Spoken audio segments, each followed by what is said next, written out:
안녕하세요. 결혼 4년차의 30대 여성입니다. 아이는 아직 없어요. 남편이나 저나 일부러 피하는 것도 아니고 병원에서도 아무 이상이 없다는데 어째 생기지가 않네요. 그래도 남편이나 저나 생기면 낳는 거고 안 생기면 안 생기는 대로 우리 둘이 행복하게 살면 된다는 주의라서 크게 스트레스를 받지는 않아요. 물론 친정부모님은 그래도 하나 정도는 낳았으면 하시는 눈치시지만요. 근데 오늘 제가 그 이야기를 하러 온 건 아니고요. 개념 없는 시댁 식구들 흉을 좀 보러 왔네요. 제가 시동생과 동서에게 반감을 갖게 된 이야기를 하려면 일단 제 결혼 생활부터 이야기를 해야 할 것 같습니다. 남편과는 대학교에서 선후배 사이로 알게 되었어요. 하지만 처음부터 가깝게 지냈던 것은 아니고 졸업을 앞두고 취업 스터디를 하면서 본격적으로 가까워졌네요. 지금의 회사에 합격하기 전까지 정말 무수히 많은 탈락의 고배를 마셨는데 그때마다 저한테 할 수 있다고 기죽지 말라고 힘을 준 사람이 지금의 남편이었거든요. 이후로 남편은 남편대로 저는 저대로 취업에 성공했고 어느 정도 회사 생활에 적응을 하고 나서는 진지하게 사귀기 시작했습니다. 어느 다른 연인들처럼 울고 웃으며 추억을 만들어갔지요. 그렇게 5년을 만났을 때 남편이 먼저 결혼 이야기를 꺼내더라고요. 이 정도면 우리 서로 알건 다 알지 않냐면서 이제 한 집에서 살자는 투박한 프로포즈였어요. 그런데 남편에게 프로포즈를 받고 처음 시댁에 인사를 드리러 간 날이었습니다. 여담이지만 결혼 이야기가 나오기 전에는 한 번도 시부모님을 만나뵌 적이 없어요. 남편이 자리를 만들지도 않았고 제가 먼저 뵙고 싶다고 한 적도 없었거든요. 그래서 처음 인사를 드리러 가는 자리가 무척 긴장이 되더라고요. 그런데 제가 인사를 드리러 간 날, 집에는 생각지도 못한 손님이 와 있었습니다. 그건 바로 시동생의 여자친구, 그러니까 지금의 동서였지요. 동서는 시동생과 연애를 시작한 이후로 곧잘 시댁에 드나들고 있었고, 저도 그 사실은 남편에게 들어서 알고는 있었어요. 하지만 뭐랄까, 제가 인사를 드리러 가는 날까지 동서가 그 자리에 와 있을 이유가 있나 싶더라고요. 엄밀히 말하면 당시에는 시댁 식구도 아니었으니까요. 하지만 제 그런 생각과는 별개로 어머님 아버님과 저와 남편이 테이블을 가운데 놓고 둘러앉았는데 시동생과 동서도 자연스레 합석을 하대요. 제가 남편에게 슬쩍 동서는 어디 다른데 가 있으라고 하면 좋겠다고 눈치를 줬습니다. 하지만 남편도 상황이 여의치가 않은지 말할 타이밍을 못 잡더라고요. 그래서 어쩔 수 없이 저 여자는 지금 없는 사람이다 생각하고 최대한 어머님 아버님께 집중하며 대화를 이어나갔어요. 그런데 그때 동서가 할 말이 있다며 대화에 끼어들었습니다. 좀 당황스러워서 동서를 쳐다봤는데 동서는 저는 안중에도 없는 눈치였어요. 그리고는 금세 눈에 닭똥 같은 눈물을 주렁주렁 매달고선 어머님 아버님더러 자기들이 먼저 결혼식을 하게 허락해달라대요. 저는 제 귀를 의심했습니다. 이게 갑자기 웬 뚱딴지 같은 소린가 싶어서요. 그런데 알고 보니까 물론 저 빼고 다른 사람들은 다 알고 있던 눈치였지만요. 시동생보다 동서가 4살 연상이 돼요. 저보다도 한 살이 많았고요. 동서는 자기 나이가 벌써 33이라며 더 나이 먹고서 결혼하기 싫다며 자기 딴에는 그간 어머님 아버님도 자주 찾아뵙고 했으니 소위 그럴 짬이 된다고 생각한 건지 결결혼 먼저 하게 해달라고 아주 울며불며 난리도 아니었습니다. 졸지에 저는 시댁에 인사를 드리러 갔다가 못 볼 꼴을 보게 되었고 난처해하시는 시부모님이 딱해 보여서 그러면 그렇게 하라고 했어요. 5년을 만났는데 1년 더 연애 못하겠냐 그런 마음이었습니다. 그런데 동서가 얼마 안가 하는 말이 자기네는 봄에 결혼을 하고 싶으니까 저희더러 내년 가을쯤에 하라나요. 어이가 없어서 제가 남편더러 자기가 뭔데 날짜까지 정해주고 난리냐고 웃기지도 않는다고 했어요. 남편도 저렇게 경우가 없는지는 몰랐다면서 아무래도 제가 자기보다 어리니까 말을 쉽게 하는 것 같다고 저더러 조심하라대요. 하지만 동서의 헛소리는 그게 다가 아니었습니다. 결혼 준비를 하는 과정에 있어서 어머님이 저희를 부르셨는데요. 어머님이 하시는 말씀이 동서가 얼마 전에 그러더랍니다. 자기네는 많이 배우지도 못했고 직업도 불안정하니까 시부모님이 많이 도와주셔야 하고 반면에 저희는 둘 다 좋은 직장을 다니고 있으니 알아서 잘할 거라며 한마디로 그러니까 자기들한테 결혼 자금을 몰아달라 했다는 거예요. 솔직히 남편이 자기 얼굴에 침 뱉기 같다며 저에게 자세히 말하기를 꺼리긴 했지만 시동생이 착실한 성격은 아닙니다. 학교를 다닐 때도 사고를 하도 많이 쳐가지고 그나마 학교 졸업한 것만으로도 시부모님이 감격스럽다며 눈물을 흘리셨을 정도라니까요. 그런데 동서가 결혼자금 이야기를 하면서 어머님한테 그러더랍니다. 자기 남편, 그러니까 시동생이 저러고 사는 건 형인 저희 남편한테 하도 치여서 그런 거라고, 그러니까 어머님이 많이 신경 써주셔야 한다고요. 이렇게 표현해도 될지 모르겠지만 저희 어머님이 기억력은 좋으신데 눈치가 좀 없으세요. 그러니 그런 이야기도 저희한테 별 생각 없이 하셨겠지요. 하지만 어머님은 어떤 기분이셨는지 몰라도 저나 남편은 기가 차서 말도 잘 안 나왔어요. 시쳇말로 자기가 이 집에서 뭐나 되는 줄 아나 어떻게 어머님을 상대로 그런 이야기를 하지 싶은 게 생각할수록 어처구니가 없더라니까요. 남편도 시동생 사고친 거 수습하느라 가져간 재산만 얼만 줄 아냐면서 그러고도 정신을 못 차리고 맨날 편하고 쉬운 것만 찾으려고 하니 그 모양으로 사는 거 아니냐고 어머님한테 화를 냈어요.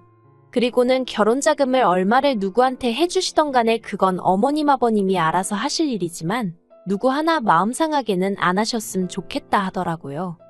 하지만 어머님에게 시동생이 아픈 손가락이었던 건지 아니면 동서가 말을 잘한 건지 결국 전셋집 얻어주셨습니다. 동서가 저한테 얘기를 해줘서 알았지 어머님도 저희에게 미안하셨는지 그런 이야기는 안 하셔서 전혀 모르고 있었어요.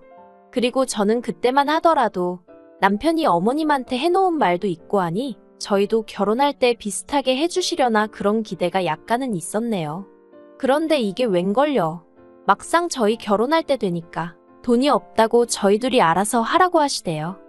그래서 결국 친정부모님이 전세에 보태라고 1억 해주시고 거기에 저희 둘이 모은 돈과 대출을 합해서 신혼집을 장만했어요. 혹시나 해서 하는 말이지만 이 부분에 있어서 제가 더해가서 억울하고 그런 건 전혀 없었습니다.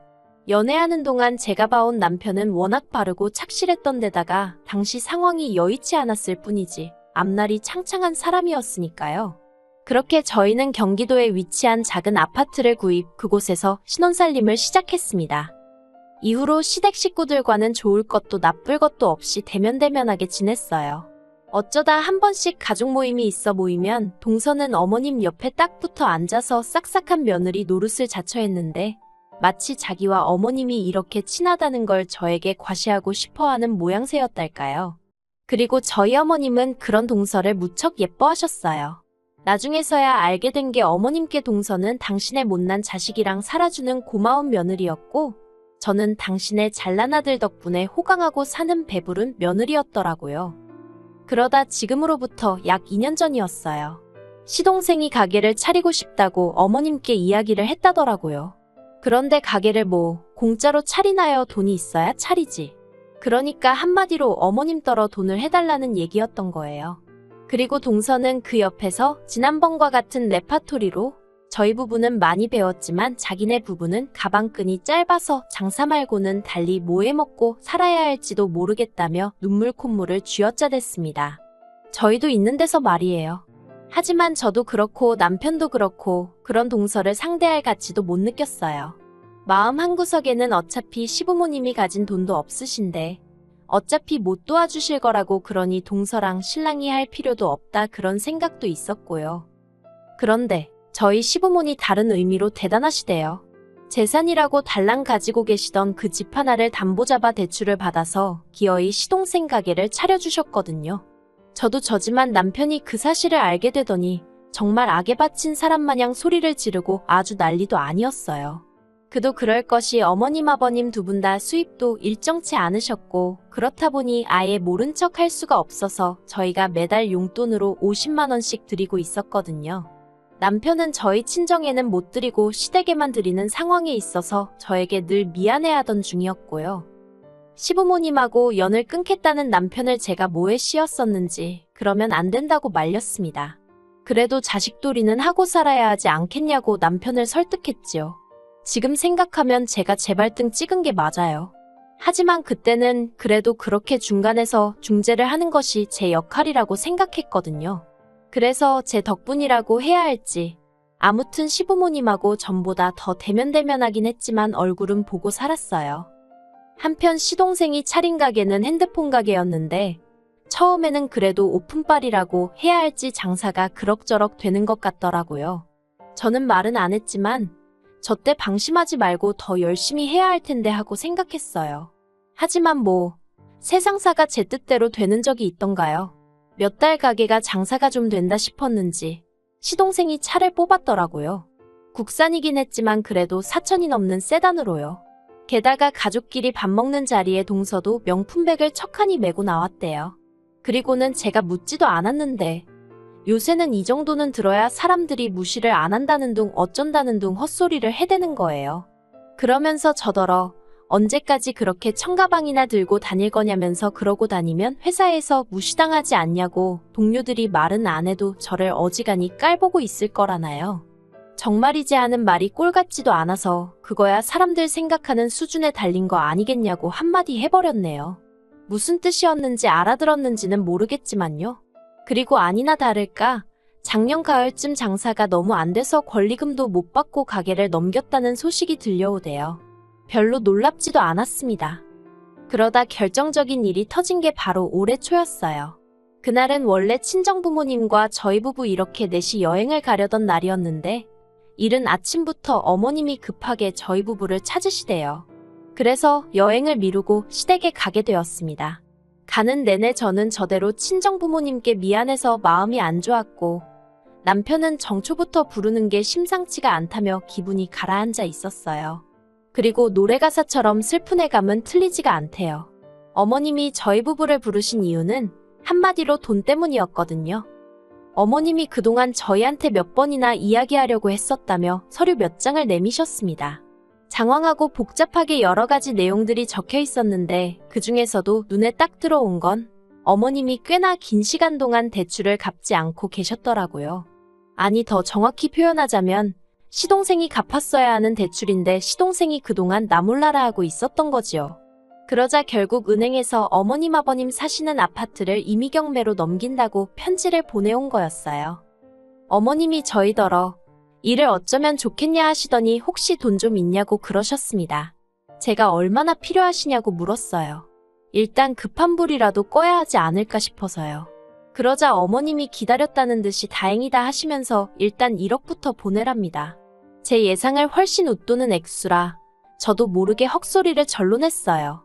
그리고 옆에 있던 남편이 진짜 너무한 거 아니냐면서 버는 사람 따로 쓰는 사람 따로냐고 소리를 지르더라고요. 돈도 없지만 있어도 절대 못 준다면서요. 그리고 그때 작은 방 방문이 열리면서 시동생이랑 동서가 나오대요. 방에 있었으면 진작에 나올 것이지. 자기들한테 불리한 상황이니까 숨어있던 거잖아요. 얼마나 한심하고 꼴 보기가 싫던지요. 제가 시동생더러 차는 팔았냐고 물었습니다. 그랬더니 차는 못 판답니다. 팔아봤자 얼마 건지지도 못한다고. 그리고 요새 차 없으면 사람들이 사람 대접도 안 해준다나요. 그리고는 뒤이어 하는 말이 정말 가관이었습니다. 자기는 어머님 떨어 돈을 해달라고 했지 대출을 받으라고 한 적은 없다면서 억울하다는 거예요. 듣다 못한 남편이 결국 화를 주체하지 못하고 네가 사람이냐면서 시동생을 때렸습니다. 한 대 맞고 나자빠진 시동생이 아프긴 한지 지턱을 부여잡고는 어머님더러 진짜 이게 뭐냐면서 그깟 돈 몇 푼 때문에 자기가 이렇게 맞아야 되냐고 아주 악을 쓰는 거예요.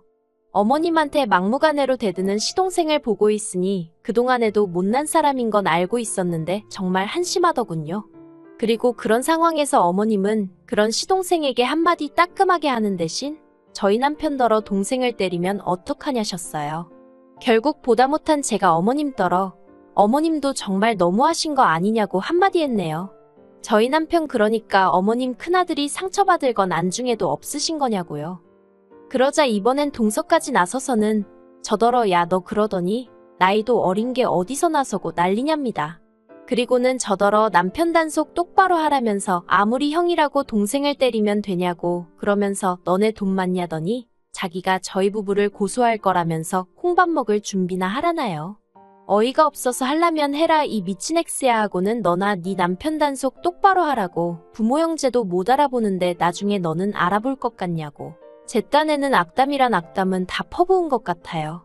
그리고 그 와중에 어머님께선 다들 그만두지 못하냐 하시면서도 저더러 아랫동서이긴 해도 저보다 나이가 많은데 말을 그렇게 하면 쓰냐입니다.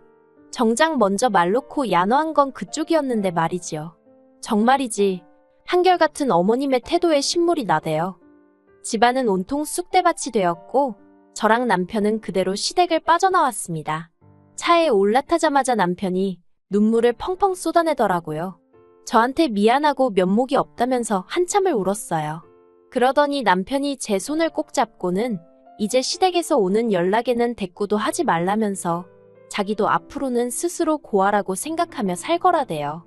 이제 자기한테는 장인 장모님하고 저밖에 없다면서 달리 해줄 말도 없고 보고 있는데 짠하더라니까요. 그리고 그날 이후로 지금까지 시댁하고는 일절 연락 하나 없이 지내고 있습니다. 정확히 말하자면 전화기가 불이 나도록 문자며 전화며 울려대지만 남편이 받지 말라 해서 그냥 다 무시하고 있어요. 남편은 아예 시댁 식구들을 다 차단시켰다대요. 그리고 동서는 지가 뭘 얼마나 잘한 줄 알고 아버님한테 달려가서 저희 부부와 있었던 일을 다 일렀던 모양입니다. 그런데 번짓수를 잘못 짚은 거예요. 저희 아버님이 젊어서 어머님 한번 크게 속썩이시고 이후로 길을 못 피고 사셔서 그렇지 저희한테는 뭐 크게 요구하는 것도 없으셨고 오히려 미안해하셨던 분이에요. 제가 생각했을 때는 시댁 식구들 중 남편 다음으로 제일 정상에 가까웠달까요. 그리고 역시나 아버님이 동서한테 크게 뭐라고 하셨답니다. 며느리 하나 잘못 들어와서 집안 개꼬라지 났다고 앞으로 시댁에 얼씬도 하지 말라고 했다네요. 솔직히 남편을 보고 있으면 마음이 안 좋아요. 자긴 아무렇지 않다지만 저 속이 얼마나 썩어문드러졌을까 싶기도 하고요. 그래서 제가 더 사랑해주고 응원해주고 감싸주려 합니다. 어설픈 중재 같은 건 할 생각이 없고요. 그냥 없는 사람들이다 생각하고 살려고요. 사람 일이라는 게 앞으로 또 어떻게 될지 모르겠지만 지금 당장은 저랑 남편, 우리 둘만 생각할래요.